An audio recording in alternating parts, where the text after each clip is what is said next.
Good Friday morning. We are following breaking news overnight. Yet another shooting by federal agents sparking more protests and more outrage. It is January 9th. This is Today. Breaking overnight, 2 people wounded by a Border Patrol agent during a traffic stop in Portland, Oregon. Federal officials saying the driver was in the country illegally and tried to run over the officers. Portland's mayor pushing back. There was a time when we could take them at their word. That time is long past. As the White House defends the ICE agent at the center of that deadly shooting in Minneapolis. Vice President J.D. Vance weighing in on what he says sparked that confrontation. I can believe that her death is a tragedy, while also recognizing that it's a tragedy of her own making. We're live in both cities as tensions continue to rise across the country. Chaos in the Middle East.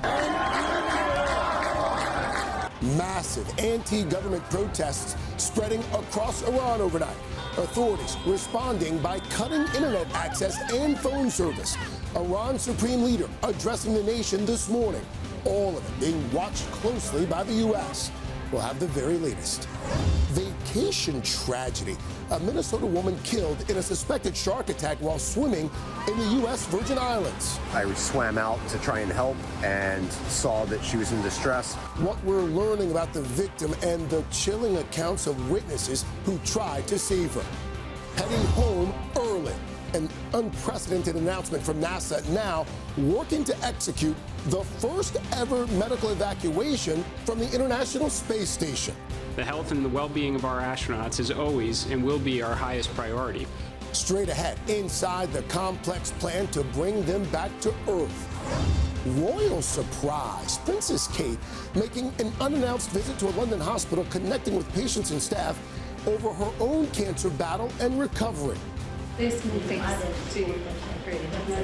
Her emotional message on compassion as she gets set to celebrate her birthday today.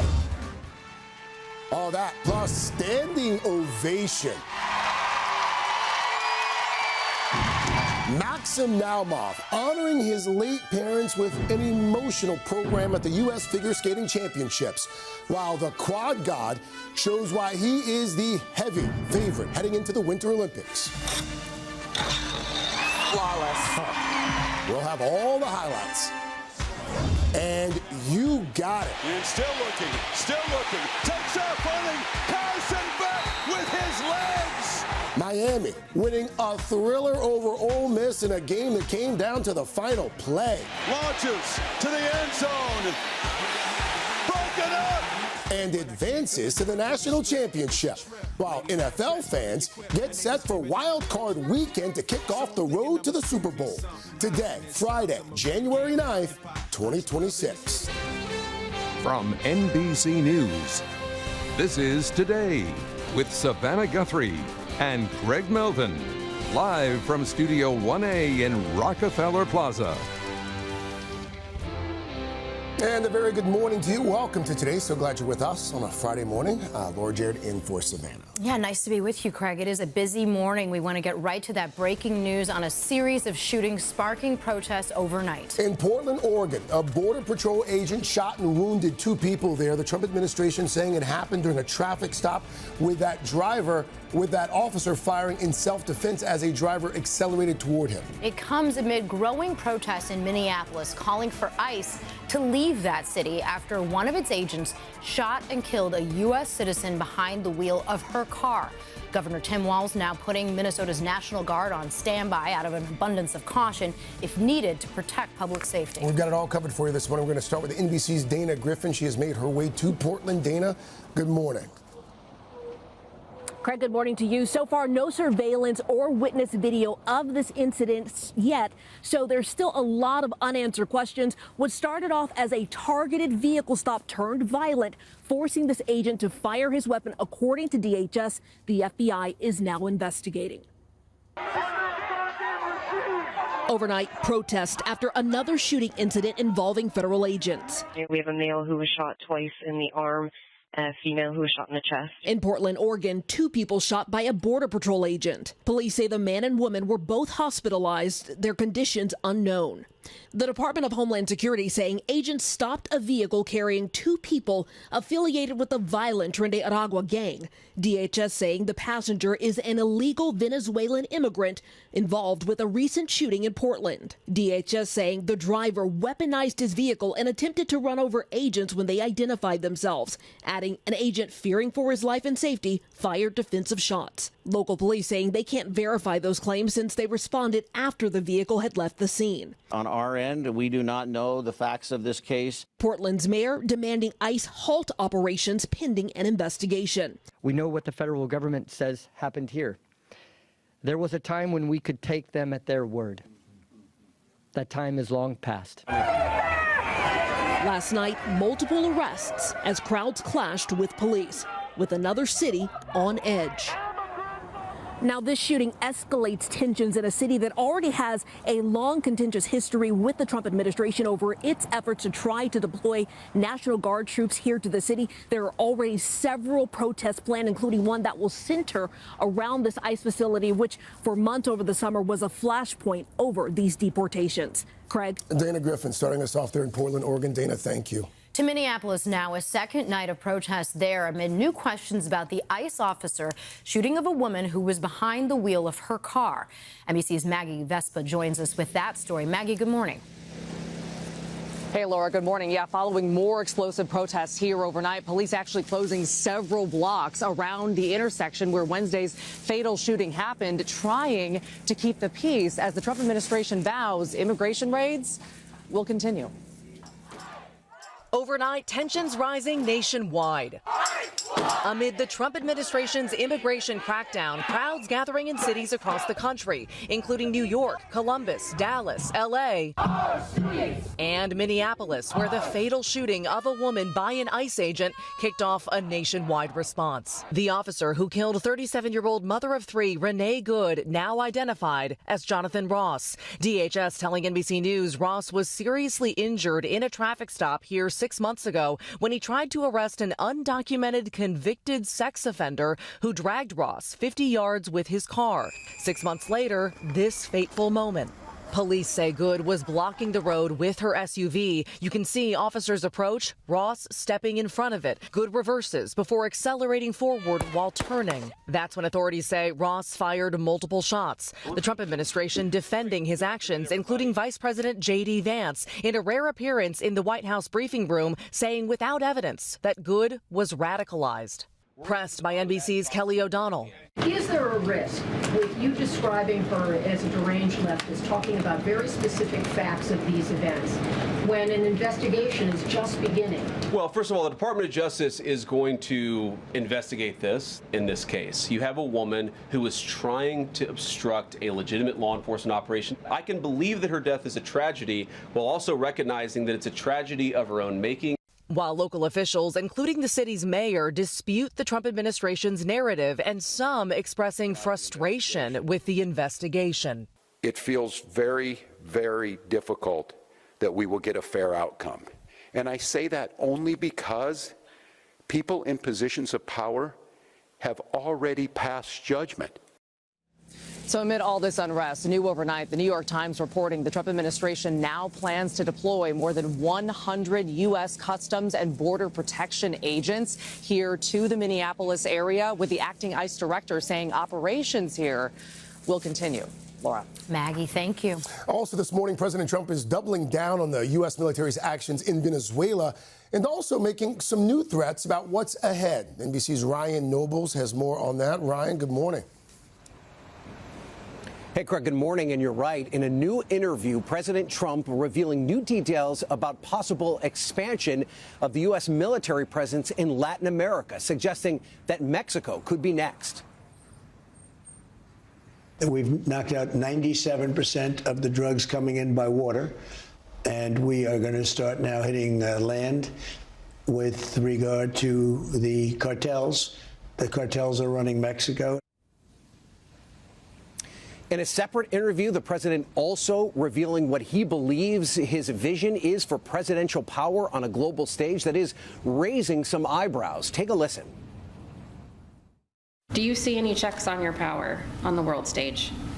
Is there anything that could stop you if you wanted to? Yeah, there's one thing, my own morality, my own mind. Meanwhile, overnight, the president also revealing new details about that operation in Venezuela, saying that he actually canceled a second round of attacks and said that the two countries are working well together. The president also says that they have plans to invest in the oil infrastructure in Venezuela, saying that they could invest as much as $100 billion. He'll meet with oil industry leaders at the White House today. Another meeting he teased, one with the Venezuelan opposition leader and the Nobel Prize winner, Maria Corina Machado. That meeting will happen here in the United States next week. Craig? Ryan Nobles from Washington. Ryan, thank you. Now to the breaking news playing out in the Middle East this morning. Protests intensifying across Iran, where demonstrators have taken to the streets to demand a regime change. Authorities trying to stifle the unrest by shutting down the internet nationwide. NBC's chief foreign correspondent Richard Engel is with us from Washington this morning and has the very latest. Richard, good morning to you. Good morning. The situation in Iran is developing, and it is deadly. Human rights groups say that at least 40 protesters and several members of the security services have been killed over the last 2 weeks, as the future of Iran's Islamic government, in place since 1979, could be on the line. Mass protests in Iran this morning are growing in what appears to be the most serious challenge to the government in years. Security forces are cracking down, but so far without success. Iranian activists tell NBC News hundreds of thousands of protesters have taken to the streets in multiple cities, including the capital, Tehran. And they're not backing down, facing tear gas, tearing up Iranian flags, setting fires, and confronting the feared security forces. One video appears to show a protester driving into a group of officers. The state has largely blacked out the internet to make it harder for protesters to organize and get their message to the world. That, too, doesn't seem to be working. President Trump, in an interview with Fox News, warned the U.S. could intervene on the side of the demonstrators. I've told them that if they do anything bad to these people, we're going to hit them very hard. Iran's supreme leader, the Ayatollah Ali Khamenei, addressed the nation this morning, telling President Trump to focus on problems in his own country and claiming the demonstrators are being stoked from abroad. Why now? Iranians say it's the economy. Inflation is soaring as the local currency is tanking. I'm protesting against the high cost of living, said this woman. The latest unrest appears to be the most significant since at least 2022, when protests swept the nation after the death in police custody of Mahsa Amini, a 22-year-old woman arrested for allegedly wearing insufficiently Islamic dress. Iran crushed that revolt. But this time it remains unclear if the protesters have the strength to go all the way and topple the government. As I said, Iran has been successful in crushing previous demonstrations, but this time Iran is not in a very strong position compared to previous years. The Iranian government was weakened after last summer's 12-day war when Israel and the United States attacked Iran, and Iran has lost some key backers, particularly Hezbollah and the former Syrian dictator Bashar al-Assad. Laura, back to you. All right, Richard Engel, thank you. A Minnesota woman on vacation in the U.S. Virgin Islands has died after being attacked by a shark. It happened yesterday on St. Croix. The victim is 56-year-old Arlene Lillis of Detroit Lakes, Minnesota. Witnesses say they heard screaming coming from the water. Several people, including a nurse who was actually staying nearby, jumped in to try and help. I swam out to try and help and saw that she was in distress. When I got to her, I saw a large amount of blood in the water, and then I realized that it was some kind of a shark attack. The woman was still conscious when she reached the beach, but one arm had been completely severed. She was rushed to the hospital, but later died from her injuries. An investigation into the incident is underway. All right, we have a lot more to get to this morning, including a football fan's dream weekend that actually kicked off last night. The University of Miami advancing to the national championship, overcoming Ole Miss in a thrilling back-and-forth final quarter. NBC's Kaylee Hartung is here with all the highlights and a look ahead. Kaylee, good morning. Hey, good morning, guys. I was up way too late last night. The adrenaline is still pumping, and there is plenty of action ahead. We're in a 5-day football extravaganza with another huge college game tonight and the NFL wildcard weekend kicking off tomorrow. Broken up, and the Miami Hurricanes head home to play for a championship. An absolute thriller going down to the wire. Samuels delivers, touchdown Ole Miss. Ole Miss and Miami trading touchdowns in the fourth quarter. Still looking, takes off running, Carson Beck with his legs. But the Hurricanes had the final word. It's the best feeling I've ever had in my life. And tonight, they'll find out who they'll meet in the national championship. Touchdown! Number 1 seed Indiana and their Heisman winner, quarterback Fernando Mendoza's perfect season is on the line in a rematch with Oregon. This game is going to be what college football is about. Then buckle up Saturday for the NFL's opening round of the playoffs. Perhaps the most wide-open wild-card weekend ever. The reigning Super Bowl champs in Philadelphia, from Campbell to the end zone and incomplete, haven't played to the standard they set a year ago. They'll host the 49ers. The mindset just win. For the first time in a decade, the Chiefs' season is already over, opening the door for new contenders. Gillette Stadium re-energized as the Chargers come to town. After just 4 wins a year ago, the Patriots are back in the playoffs as MVP chants get louder for their 23-year-old quarterback, Drake May. Chicago's hunting for their first playoff win in 15 years, with the Bears and Packers, 2 of the NFL's most storied franchises, squaring off for the 3rd time in 34 days. Another MVP candidate takes the field in Carolina, as Matthew Stafford and his heavily favored Rams look for redemption against the Panthers, who pulled off an upset 6 weeks ago. Bills quarterback Josh Allen feeling the pressure too, traveling to Jacksonville for a showdown with the Jaguars.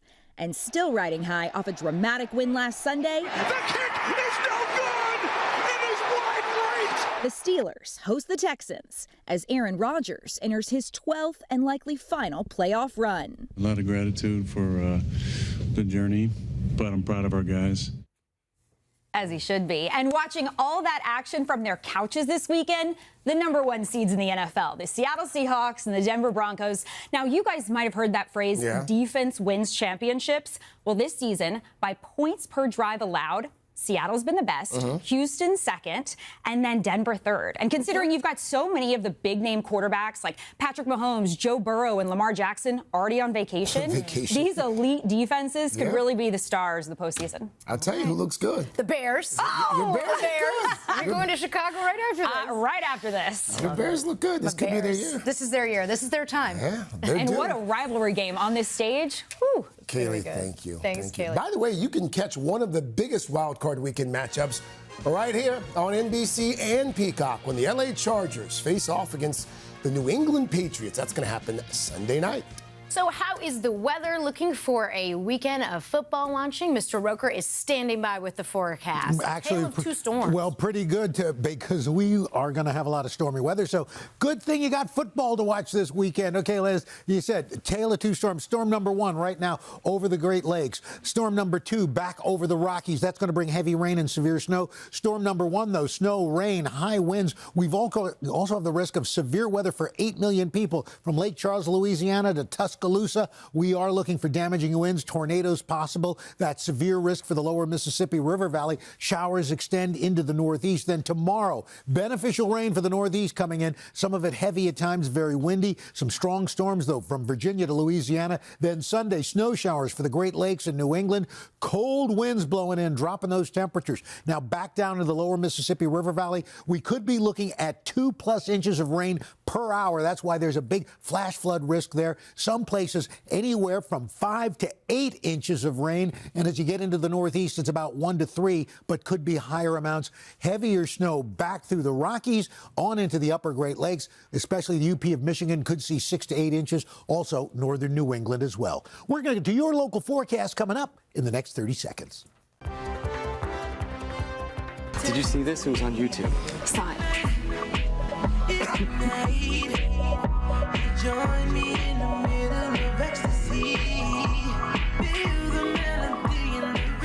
back at 7:30 with that unforgettable moment from The Office. The gang surprising Jim and Pam with that dance-filled entrance at their wedding. It still holds up. Does that look familiar, Craig? Yeah, that was me a few weekends ago. Carson, why are we showing that? Well, we're showing it, and good morning, everybody. It's tied to the Emmys. There's a new category I'm going to tell you about in our Pop Start sneak peek that's going to allow shows like The Office to maybe start winning awards again. Okay. Well, you could just show it anyway. It doesn't really have to have a reason. It's still good. But first up in this half hour, new developments on a dramatic situation on the International Space Station. Yeah, this morning NASA is moving fast to evacuate an American astronaut who developed some sort of medical issue that needs to be addressed.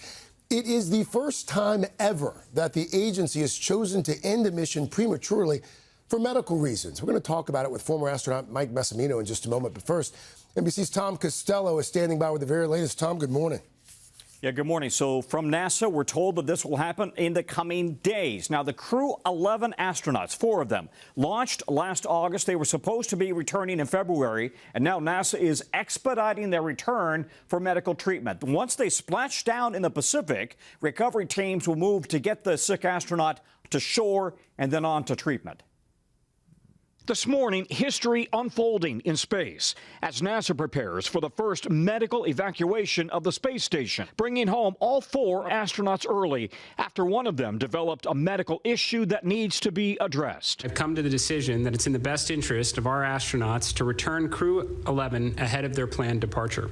Because of medical privacy, NASA won't identify the astronaut or the medical concern, but describes the astronaut now as stable. The medical incident was sufficient enough that we were concerned about the astronaut. Now, again, because the astronaut is absolutely stable, this is not an emergent evacuation. Crew 11 is made up of Commander Zena Cardman, Station Commander Michael Fink, Japanese astronaut Kamiya Yui, and Russian cosmonaut Oleg Plantinov. We talked to them before their 6-month assignment. In the meantime, we are fully prepared to stay up for as long as 8 months or whatever they ask of us. It's a privilege and an honor to get to take part in a mission like this, but I think the greatest burden is carried by our family and friends at home.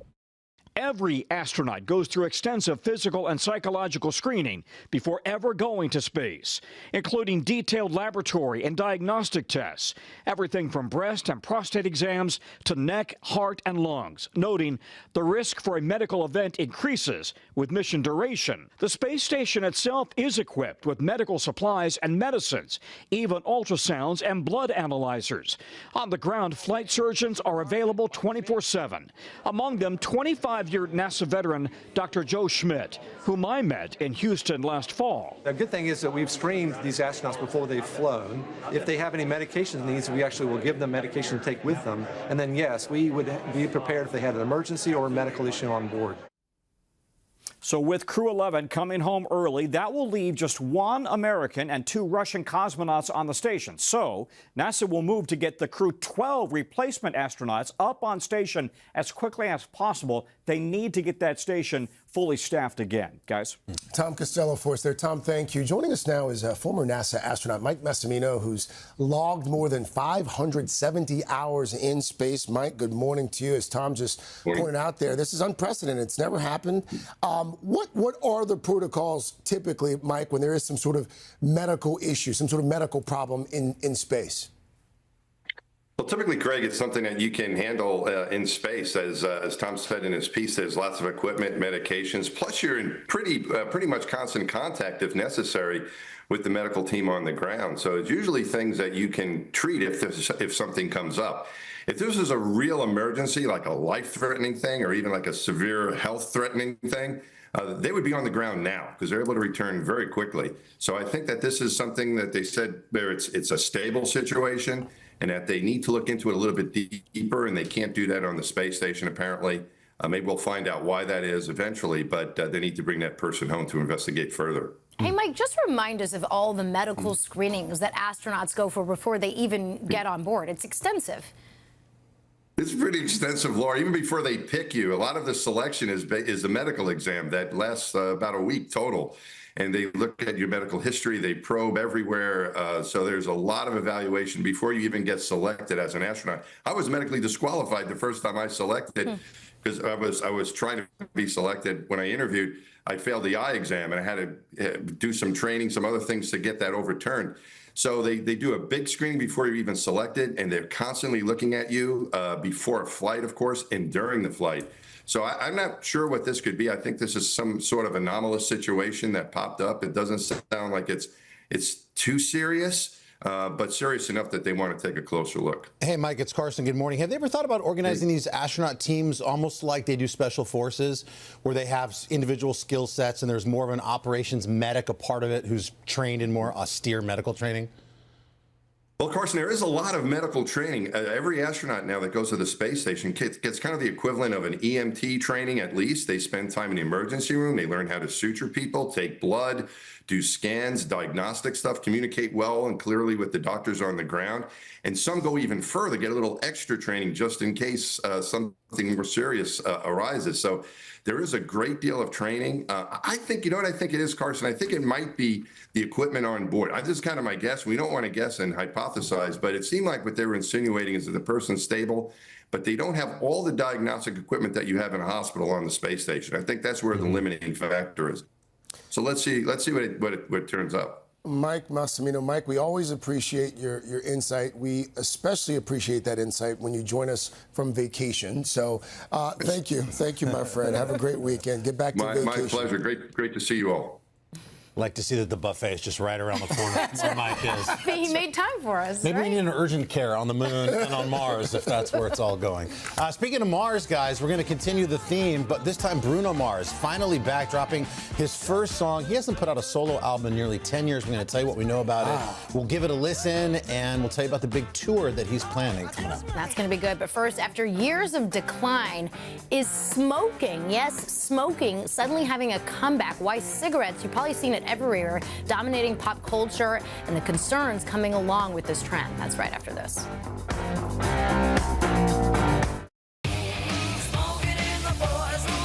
We're back. 7:41 with In Depth today. Lately, we've talked a lot about Gen Z craving nostalgia, and it appears that fascination with the past now extends to a very unlikely trend. Yeah, they're craving something else now. We're talking about smoking, because these days it's not actually hard to find a cigarette being waved around in a movie, a show, or a music video. NBC's Joe Fryer is here. Sans cigarette with that no story. cigarettes here. So good morning.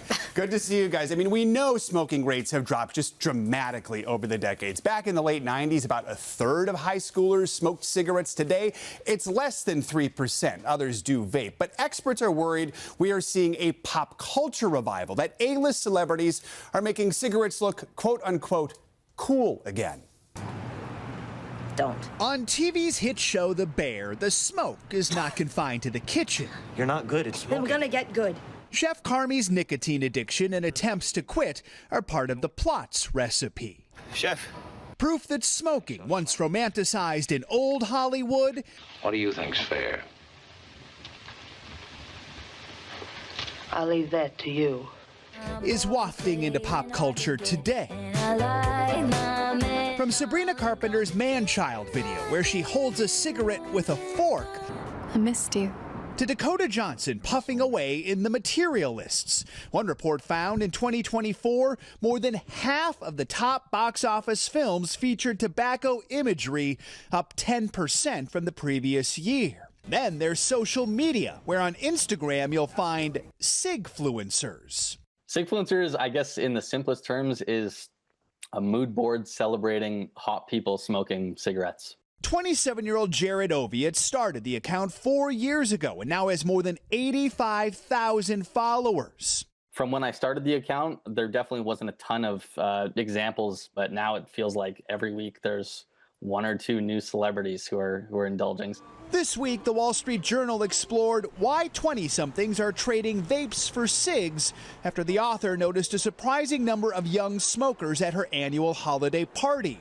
This year, she wrote, there was a horde. And I think that obviously the discussion around vaping is that it's like uncool nowadays. But Oviatt also thinks something deeper is going on. You know, whatever your American dream looks like, I don't think it's there now. And smoking a cigarette doesn't feel like the worst thing going on at the moment. That worries health experts who say more than 480,000 Americans die each year from smoking-related illnesses like cancer and heart disease. There are so many toxic elements in a cigarette that get into your lungs, and your lungs are a very sensitive organ. Doesn't sound very romantic. You know, it's not romantic at all. A pop culture renaissance that doctors hope will be snuffed out. Now, what's interesting is Gen Z is thought to be quite health conscious, focused on wellness, not big alcohol drinkers. But experts do worry that impressionable young people might take their cues from celebrities and social media and think that smoking is more popular than it actually is. You ever smoke a cancer stick? I've had a puff once when I was drinking long ago, and I was like, nah, I'm good. Yeah. How about you guys? I wonder if it could become more popular without people starting the habit again for the younger generation. Like just like an occasional Like it can be just be kind of cool in photos and stuff, but they're not actually. Right? Is that it's like you think it's just like once and then it's not. That it's social and then it turns into something else. And of course, vaping, the fear is that vaping has been a gateway. We are seeing vaping numbers drop with young people. That's good, but the worry is maybe some are then picking up cigarettes instead. Wow. All right. Thank you, Joe. Thanks, Joe. Mr. Oak, you ever been a cigarette smoker? Nope. Oh no, my dad cured me that early on. You got to tell the story. Let me take a long drag when I was about 8 years old. I got violently ill. Never touched it again. So, unfortunately, or fortunately, you can't call child welfare posthumously. His statute of limitations has run out. All right. So 2025, unfortunately, 23 billion-dollar weather events, really massive problems from tornado outbreaks, severe storms, hailstorms, of course, the Los Angeles wildfires, and that flooding in Texas, just awful. This is the third highest on record, the number of $23 billion disasters. The Texas flooding didn't make the list, but with 130-plus fatalities, it was the deadliest event of 2025. Record highs today in the east with St. Louis, Philly, New Orleans, all coming very close. Warm again tomorrow from Columbus down to Daytona Beach, but then temperatures cool off quite rapidly from Minneapolis, Detroit. New York City will be down to 41 by Monday. That's what's going on around the country. Here's what's happening in your neck of the woods. Latest weather, hashtag PSSP. First cigarette at 8? Yes. When did you shotgun your first beer? At 6? That's right. Well, we had a gin and tonic at 12. Okay. At 12, yeah. Wow. For a birthday party. Different era. It was great. Different times. Different times. All right, guys, your Pop Start sneak peek. We've got some big Emmy news this morning. And how about a little iconic TV throwback first? I do a better share than you. You think so? Actually, it's... You think so? Ho! Get a life.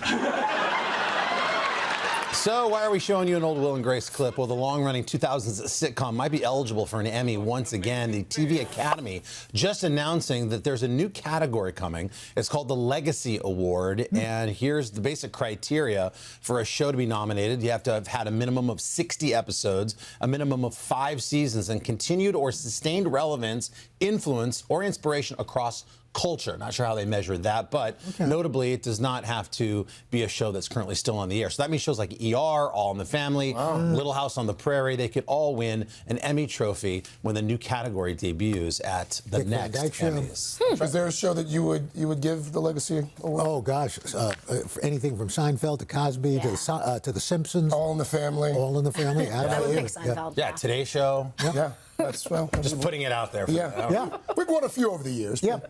72 seasons. Come on. There you go. It counts. We qualify. Stick around for the boost featuring an unforgettable moment on the road to the Winter Olympics you need to see. But first, these messages. Still ahead, the new Netflix show based on the hit book that's got a lot of buzz. The stars of people we meet on vacation. Taking a little trip right here to Studio 1A. Oh, going to join us live after a quick check of your local news, weather, these quick messages.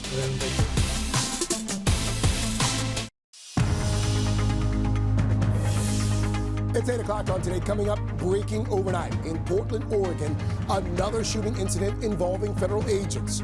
We have a male who was shot twice in the arm and a female who was shot in the chest. A day after that fatal ICE shooting in Minneapolis, both sparking protests and outrage. United, we'll never be defeated. We're live with the very latest from both cities.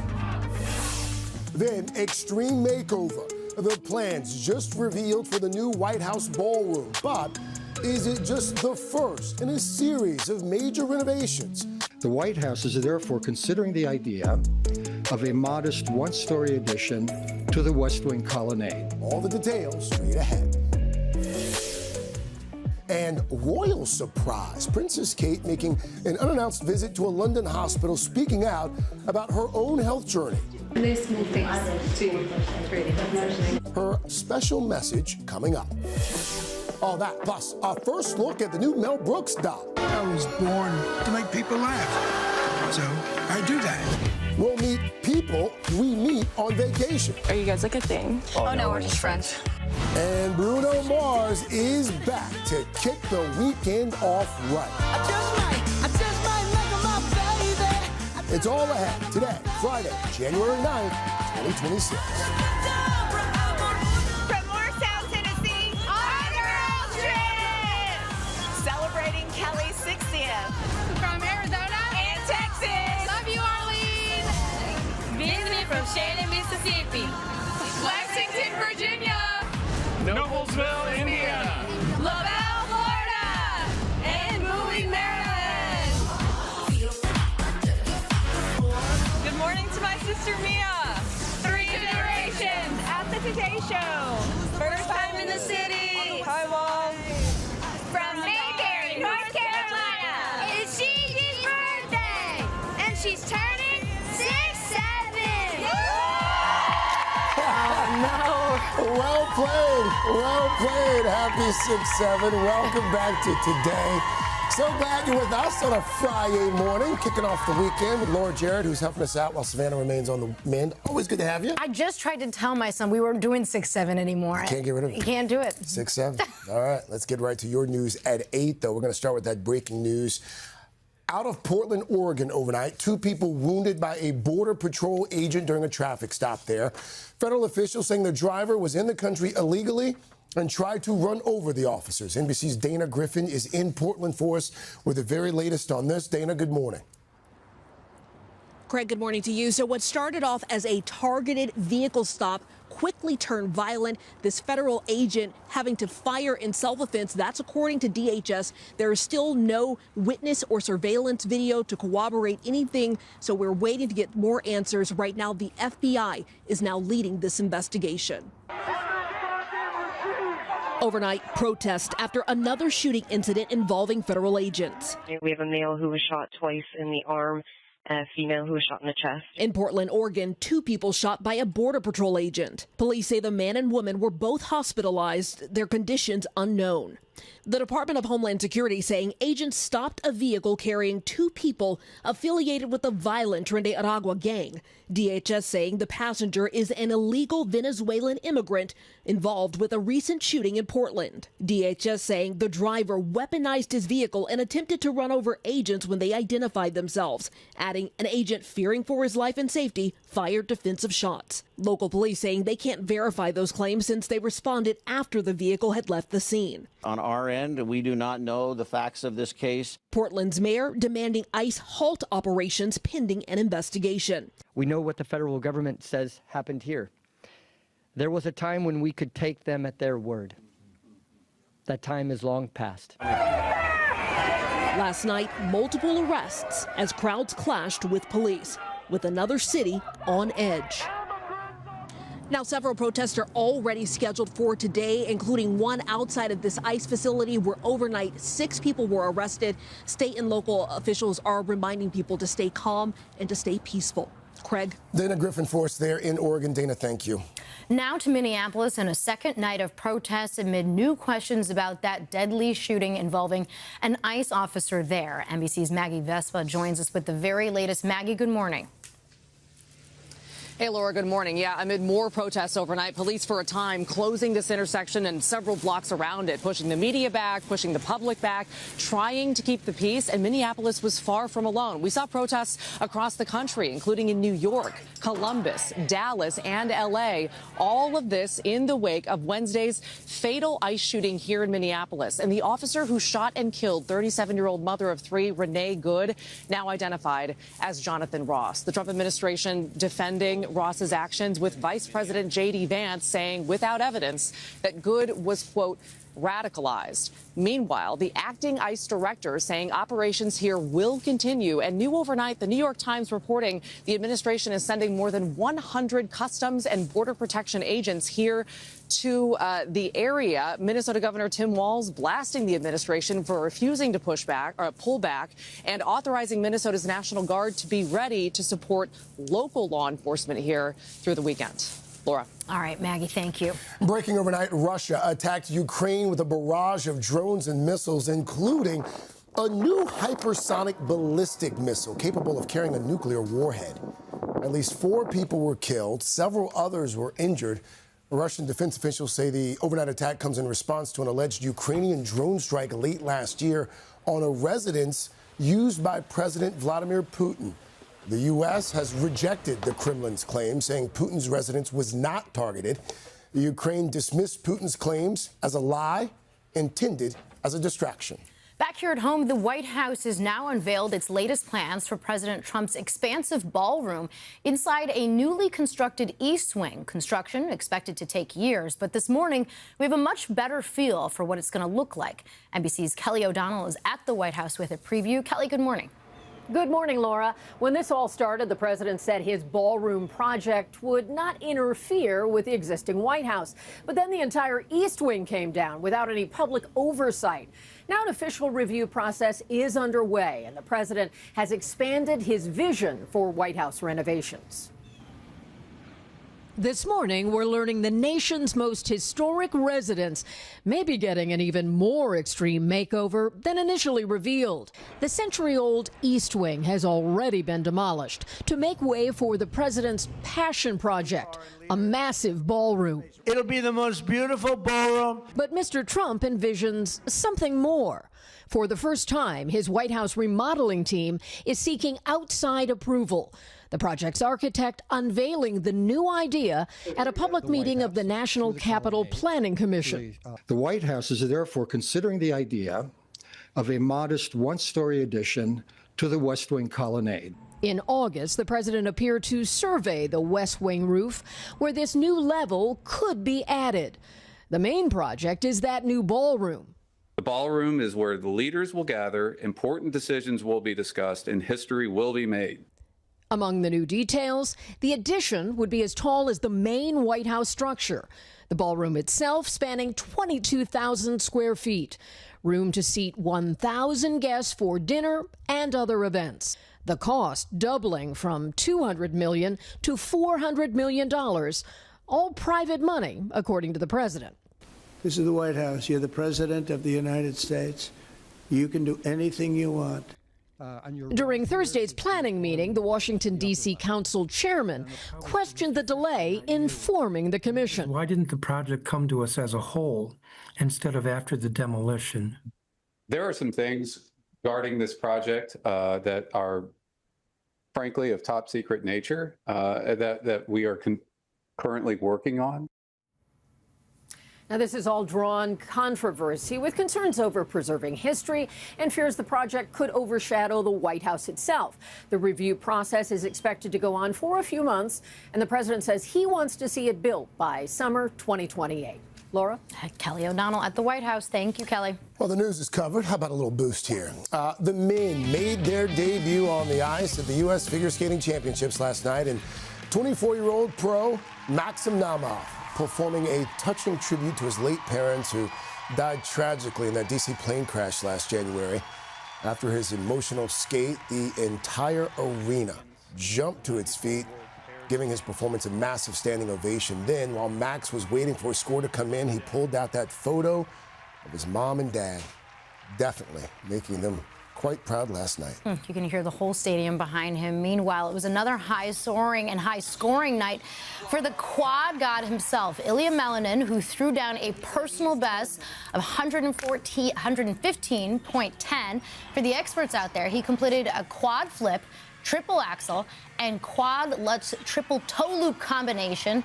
Just a little easy there. No surprise, he's the early favorite for gold next month in the Milan Cortina Winter Olympics. We're going to keep our eyes peeled for more from the quad god. He was here a month or so ago and revealed that whatever he's going to do in Milan, we haven't seen it yet. Oh, so if he's keeping something in his back pocket, you can only imagine how impressive that's going to be. It's going to be so fun. All right, much more ahead. Carson, what you working on Pop Start, buddy? Well, we are loaded with stars, Craig, including just announced nominees for this year's iHeartRadio Music Awards. All right, plus Princess Kate's first outing of the year, a rather surprising and emotional one, visiting a hospital and opening up about her own health journey. Keir Simmons will have all the details for us. But first, these messages. And we're back at 8:16 with the royal family in the spotlight. Princess Kate celebrating her 44th birthday today.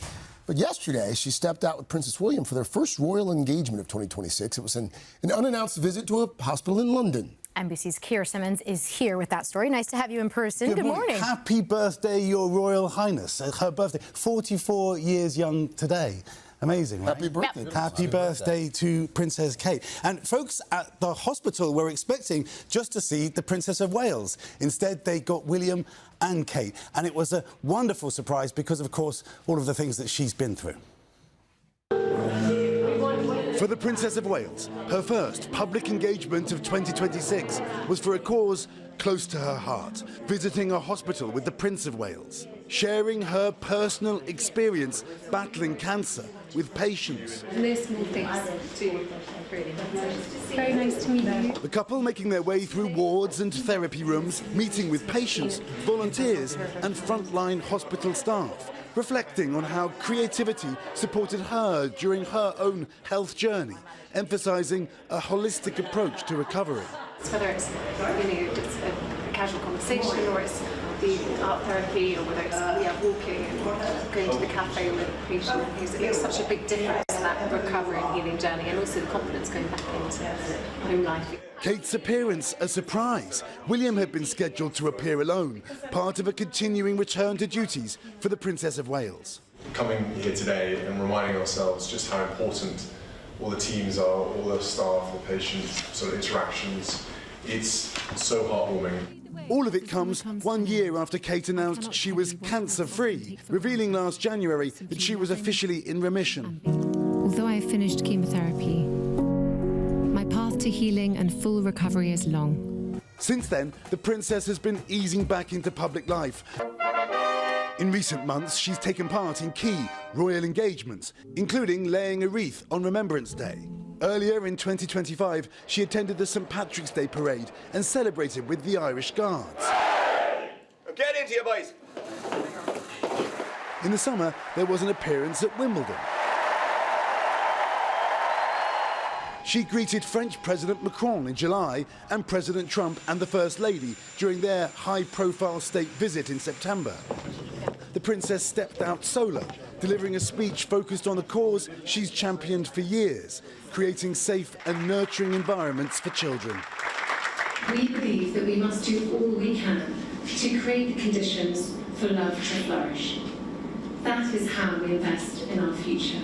And just last month, with her 3 children, George, Charlotte and Louis, the princess front and centre once again at her annual Christmas Carol concert at Westminster Abbey. Then on Christmas Day, the whole family joining the royal family for the traditional appearance at Sandringham. This year, William and Kate and their children are in their new home, Forest Lodge, close to Windsor Castle, with the new year shaping up to be a fresh chapter for the family and a steady return to public life for the Princess of Wales. Now, shall we get a little bit romantic? You want a little bit of romance? Sure, we love that. So royal watchers are noticing signs of affection between William and Kate after all of these years of marriage. Yeah, you can see, look, little touches. There, you can see. Look, they're helping her, holding hands with her. Yeah. It's happening on a regular basis when they're out in public. It was royal fire, still burning. It's still burning. Only Keir Simmons can go from royal romance to Middle East politics. There you go. How's her health? How's she feeling? Okay. Yeah. Yeah, she's doing well, I think, and she's taking it easy. You know, she's a steady process. Folks who've been through that kind of thing will know what it's like, and you know, she's also, of course, remember that she will be queen one day. There's a long journey ahead for her. So. Yeah. Our chief international. Thanks for asking. Pierre Simmons. I care. I care. Unlike some of my American compadres. I care. Uncle Al. This is that time of the broadcast when we toss to Al, who does his impression of Pierre Simmons.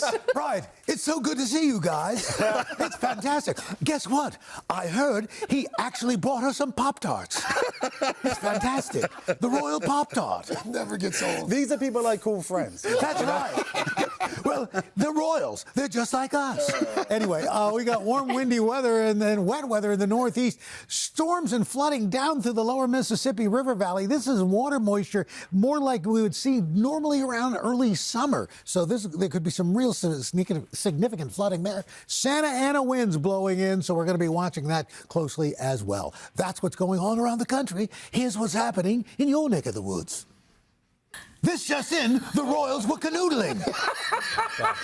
Carson? Thank you, Kier. Appreciate it. We're going to start Pop Star today with an American accent and an American legend, Mel Brooks, the comedy icon, getting the documentary treatment from another hilariously heavy hitter in the business, Judd Apatow. A trailer for the movie teases a look back at Brooks' life, career, and friendships with interviews featuring a lineup of famous friends and comedy colleagues. Here's a look at that. I can't imagine making movies without having watched his movies. Blazing Saddles. Young Frankenstein. Spaceballs. Hey, I'm the writer, the director, the producer, and the star. As the actor, I ask for a little more money. As the director, I say, what are you, crazy? You stink. I'm not going to pay that kind of money. To a lot of people who went into comedy, they thought, that seems like the best job in the world, the Mel Brooks job. I'm glad nobody took it. No one was as good.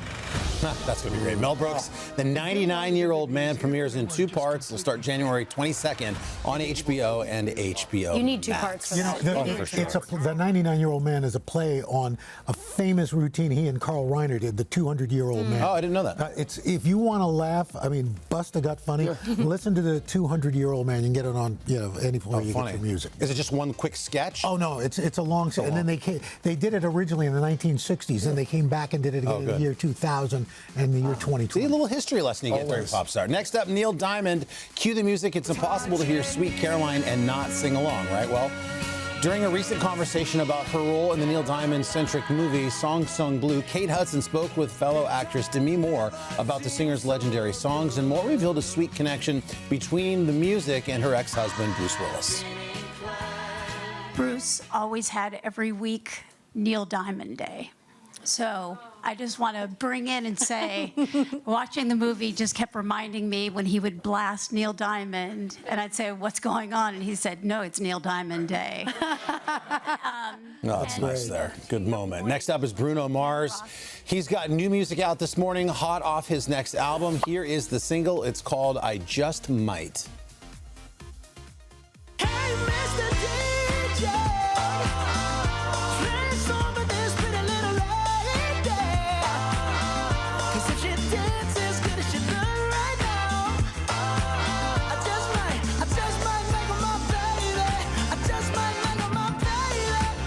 Put an album out in like 10 years. He had a big, he had a Lady Gaga hit, he had a Rosé APT hit, but this is going to be it right here. He's going out on tour. He's going to bring Anderson .Paak, Leon Thomas, Ray is going out, and Victoria Monet. That'll be an awesome stadium tour. Pre-sale tickets start on Wednesday. And finally, the iHeartRadio Music Award nominations have dropped. They came out yesterday. Not a big surprise. Taylor Swift leads the pack of most noms thanks to this chart topper.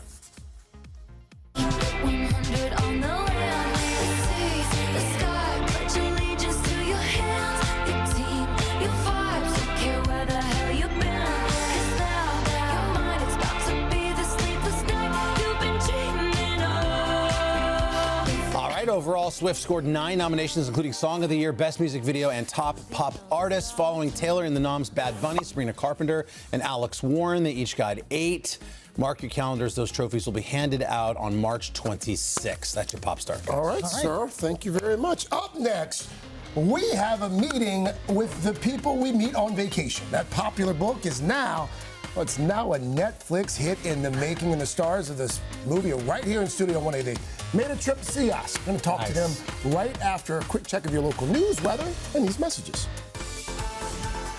Earlier back 8:35 with today's Consumer This Morning, how to make this year your best money year yet. So according to the latest numbers, Americans are saving just 4% of their after-tax income. Here to boost your finances with some simple tips to cut back on spending and find the best deals. The one who can always find the best deals is our Chief Consumer Investigative Correspondent, Vicky Nguyen. Vicky, good morning. Happy New Year. Happy New Year. So it feels like groceries in particular are just like so expensive right now. What are some ways that people can save? Food prices are out of control. So we'll hit you with the good news first, Laura, which is the USDA predicts inflation on food will slow this year. That doesn't mean food prices are going down. It just means the rate at which they go up will slow down. Something like beef remains very high. I mean, as of December, year over year, beef prices were up more than 14%. Oh. So be selective. The good news is poultry, pork, seafood, those prices are expected to stabilize. Coffee as well for our friends in the morning. So maybe beef is something you save for a special occasion. I love this tip. Don't buy items, buy prices. So you're going to make a list of maybe the 10 or 15 most common items you buy every week. Maybe it's juice, cereal, certain kinds of fruit. Yeah. And then when you go to the store, you're not only buying those items. You know to stock up on them when they're on sale or to skip them or choose an alternative if they're not on sale. So it takes a little bit of planning. You can put it in your notes app, but you kind of have a general idea.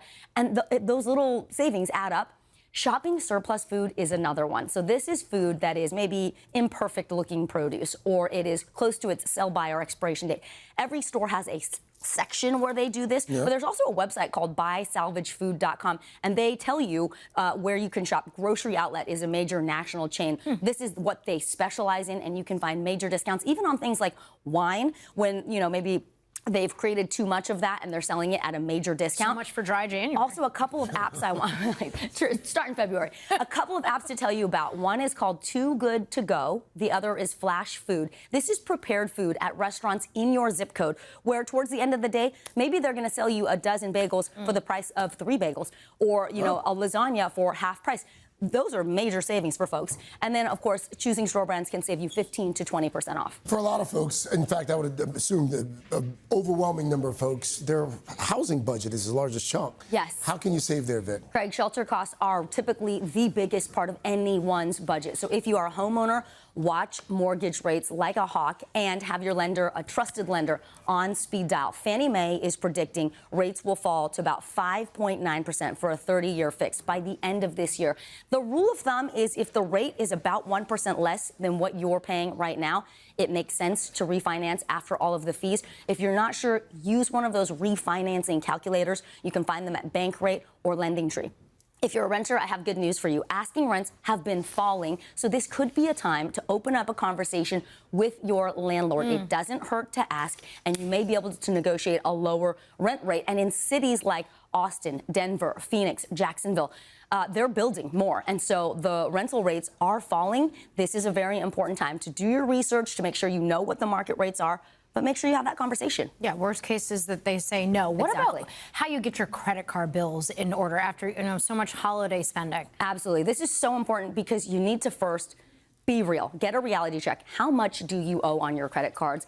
Which credit cards? And what is the interest rate that you're paying? You need to make sure that you know, because it really is financial quicksand. We talk about it. Right now, interest rates on credit cards are somewhere between 25 and 30%. That means for every $100 you spent on a credit card, if you're carrying a balance, you have to pay back $130. It's difficult to climb out of that hole, but you can do it. Make sure you budget. Take a look at everything you're spending on and cut out anything that is unnecessary. And then look to consolidate those debts. Perhaps you can transfer it. If you have good credit, you can transfer to a 0% balance transfer card. U.S. Bank just opened a new one, 0% for 24 months. But at the end of the day, you can also just call that number on the back of your credit card. Just ask. LendingTree did this survey. They found 3 in 4 people who called and said, you know what, I'm really trying to pay down my debt. Can you help me? Can you lower the interest rate even by 1 or 2 or 3 points? And they got it. You just need to talk to a human being. Really quickly, Vic, before you get out of here, we've saved. Now we want to travel this year. Give us some tips here. So if you have been spending on your credit cards and you have earned those miles and points, use them because they only lose value over time. February break is right around the corner, and then we've got spring break in March and April. Book now and be flexible with your dates. Sunday is the most expensive day to fly, but conversely, it is the cheapest day to stay in a hotel, typically. Call a travel agent, too. Let the deals dictate where you go, not the destination. What difference does it make? If you want to go somewhere warm, if it's the Caribbean or Mexico or the Azores, go where the deals are. Okay. Just go somewhere warm. Yeah. Yeah. Vicky, thank you. Always appreciate your tips. Up next, 2 rising stars in Hollywood about to get even bigger. We're going to sit down with Tom Blythe and Emily Bader from the new Netflix hit, People We Meet on Vacation. But first, this is Today on NBC. We are back with 2 of the stars bringing a beloved book to the small screen. With more than 2 million copies sold, Emily Henry's People We Meet on Vacation has spent 70 weeks on the New York Times bestseller list. Now, actors Tom Blythe and Emily Bader are bringing Alex and Poppy's 10-year-old will they, won't they love story to life on Netflix. Take a look. So should we detour this road trip to Canada right now? I mean, I know it's at the top of your list. Let's try being friends first. Fair. Friends do not shake hands.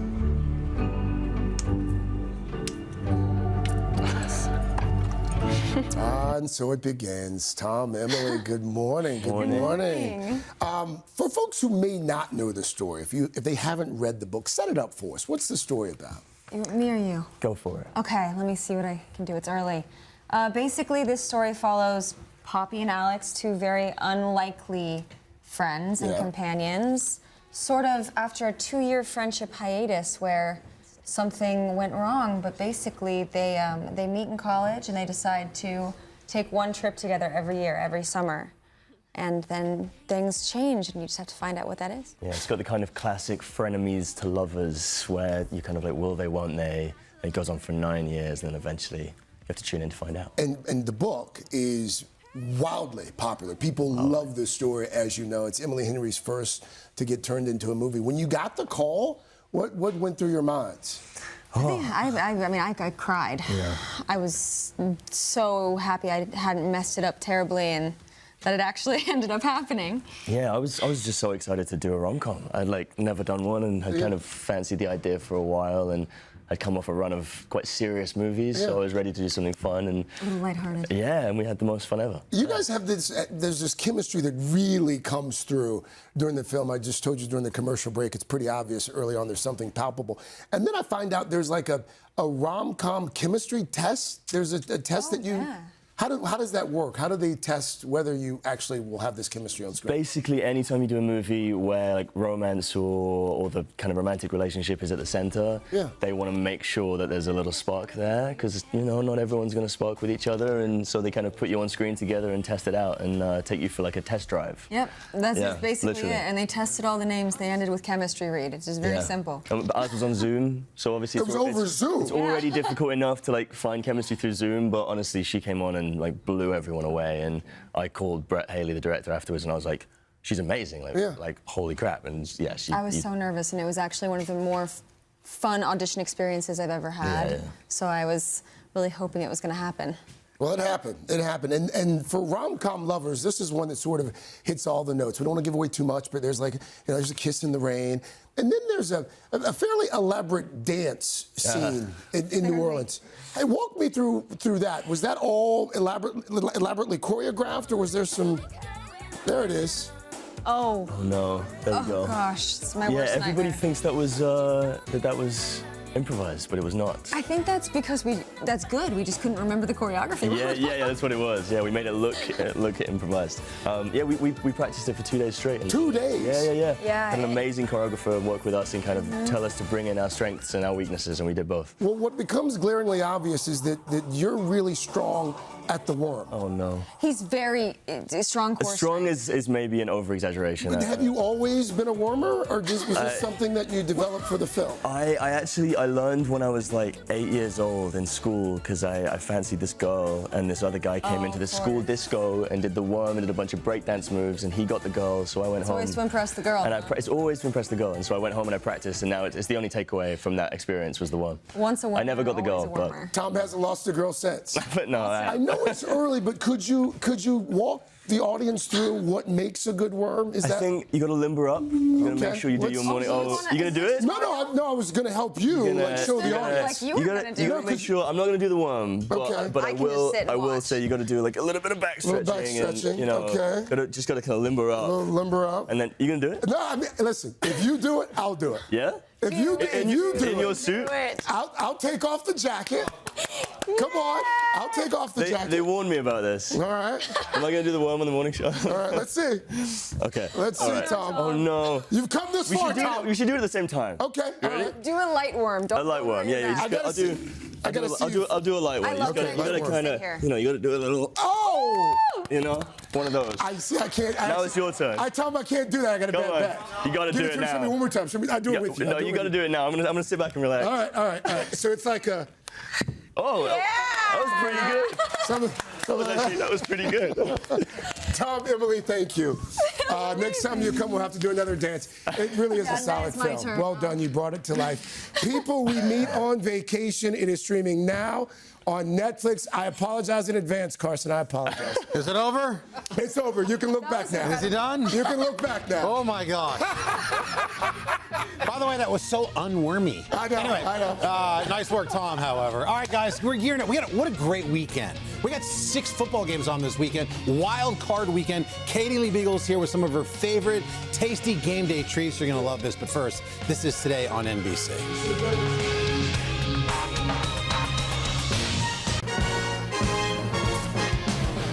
We are back today. Food loves football. The road to the Super Bowl is about to begin. Wild Card Weekend is awesome. It's on the NFL this weekend. One of the biggest games of the weekend of the 6, Sunday night here on NBC. You've got the Chargers at New England, and here with delicious dishes for you to enjoy while you watch that game is our good friend Katie Lee Beagle. Katie, Happy New Year. Thank you. Good to see you. Thanks for helping us out on this. Thanks for having me. This killer weekend of 6 football games. We need some new ideas. You know, I don't know much about football, but I love football food. And I'm making 2 meals for you that are sheet pan meals. I love a sheet pan. So these are also great for a weeknight dinner. Okay. We're going to do surf and turf tacos for the LA Chargers. Okay. So let's start with our mix here. So what do you have in the spices chili here? powder, onion powder, garlic powder, salt, oregano. Mix it up. Okay. I've got some sliced flank steak. Yep. I've got some shrimp here. Go ahead, put and them you're going to put half of it on each one. Gotcha. And then you're going to drizzle it with olive oil. Yes. And I'm going to make the real kicker, and that's the creamy chipotle sauce. Love that. Do not skip this step. It sounds fancy. It's so delicious. In my food processor, I've got mayonnaise. I'm going to add 2 chipotles and adobo. Okay. And then I'm going to add in some cilantro.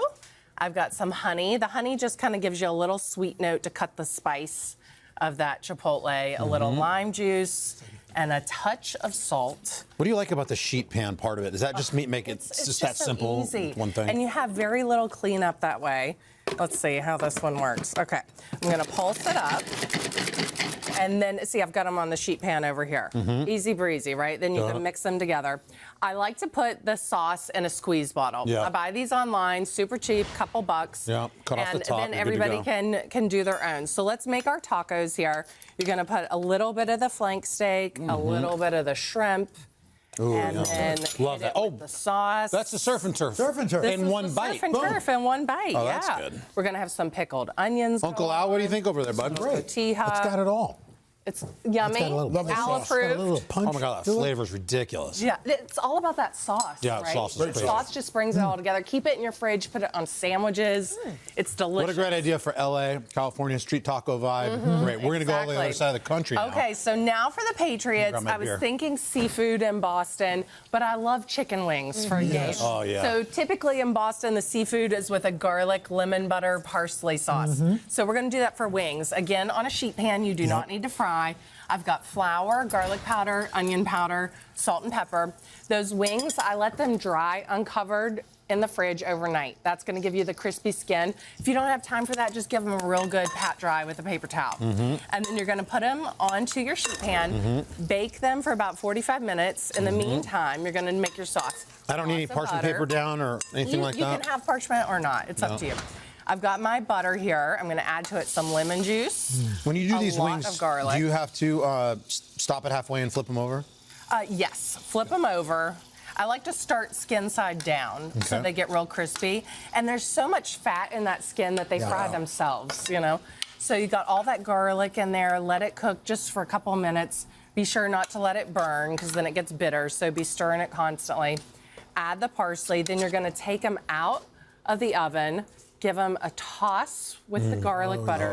Put them back in for a few more minutes so they get nice and crispy. And then they come out perfect. I mean, those look like they came out of the deep fryer, right? They're amazing. And they've got the crunch to it, too. Exactly. I make chicken like this all the time, like bone-in, skin-on chicken breast, I love that, chicken yeah. thighs. Chicken thighs. Oh, do it in the oven like that. And the same marinade. Yes, and it's like nice and crispy skin, which is what it's all about. You're saying you can do the same thing with Yeah, the same thing with just with larger, any piece of right, chicken. another Yeah. piece of protein. Yeah. Well, you've outdone yourself Well yet done, again, Katie. Katie. Guys, how's the? Excellent. Who do we like in the game, Craig? You like little New England's favored by 3.5. I like New England. I think They're New tough at England, home. they're on a roll. As much as that pains me to say. Yeah. Who do you Which like? would win on the food? The Yeah, taco if you're or the going wing? by, that's a good I question. think the wings. The wings. The wing? I love a Yeah. wing. Only because it's just, you could probably It's like a eat 10 or shrimp 20. scampi in a chicken wing. Yes, exactly. Exactly. See, Daly, who do you It's like? like a chicken wing and a scampi. If they made it, it'd be the Katie Lee Beagle wing. I think New England is That going to would be probably very pull bizarre that to out. see. These recipes, 6 games, lots of food to be made. Just start with these 2 great recipes right here. Today.com/food, and you can catch the big wild card weekend playoff matchup. We're talking Chargers, Patriots, right here on NBC. And Peacock coverage starts Sunday night, 7:30 Eastern. Katie, Happy New Year again. Thanks so much. Thank you so much. All the best to you. Thank you. We're back after a quick check your local news, weather, and these messages. Hey, thanks for watching. And don't forget, you can catch the Today Show every morning on NBC or take Today when you're on the go. Just follow the Today podcast on Apple Podcasts, Spotify, or wherever you listen.